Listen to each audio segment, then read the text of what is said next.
Hi everyone, this is Neil Writer, also known as the Wax Whisperer. Thank you for joining me in my latest video. In this video, I have a couple of patients, and this is patient 1 who attended with a blocked right ear. And this patient had really soft, wet, loose, medially impacted wax. When we say medially, we mean towards the eardrum, so it's deeper within the ear canal.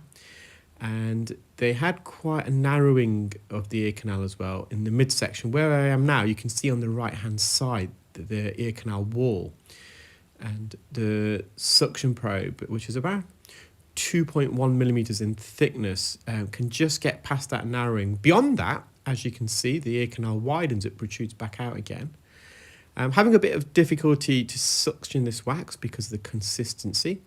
It's quite sticky and glutinous, so I've just put some medical grade olive oil spray in, but when I did it, because of that narrowing, it didn't go all the way through the ear canal. As you can see, that wax is still left untouched, so I just applied some more olive oil spray. I ensured that I just inserted the nozzle a bit deeper so I can get beyond the narrowing.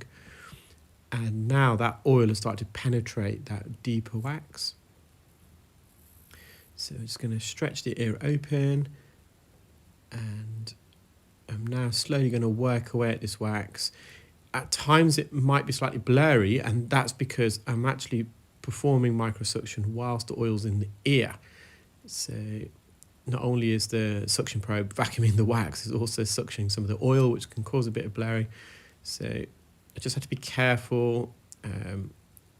On occasions, I just came away, wiped the lens to reduce any blurring. But you can see how I'm just massaging this wax. I'm just trying to tease it off the floor of the ear canal, and slowly now it's coming away. So it just got a bit blurry. I decided to come away with the suction probe.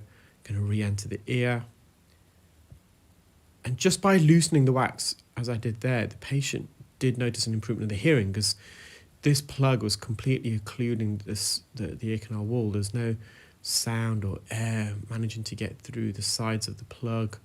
There's a complete airtight and sound-tight seal. And just by breaking that seal, patients can notice. So again, it just got slightly blurry.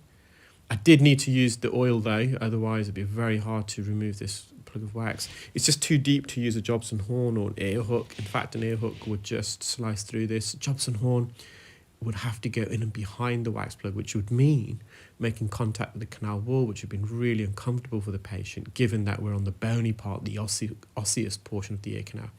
If the wax was on the outer third, the cartilage portion, we were able to glide it over the wax plug up against the canal wall, any instruments, because it would be less uncomfortable for the patient, if at all. But when we're working as deep as we are, we're just going to be cautious. Sometimes as well, you can get osteomas, so bony growths hiding behind this wax, which we're unaware of. So it's always possible making contact with those. And as you can see, this oil's worked to treat. I'm just now going to come through that narrowing. So we're at the midsection now where the ear canal is narrow. The entrance is also quite narrow, so they've got a couple of narrowings in the ear. So I'm just going to tease it through this narrow section of the ear canal. You can see it's enveloped in dead skin. And I would say I've got half of the plug out. There is a gap now over the top of this wax plug, but we want to get this away. We've got to be careful that we don't overuse the drops as well, because if we overuse the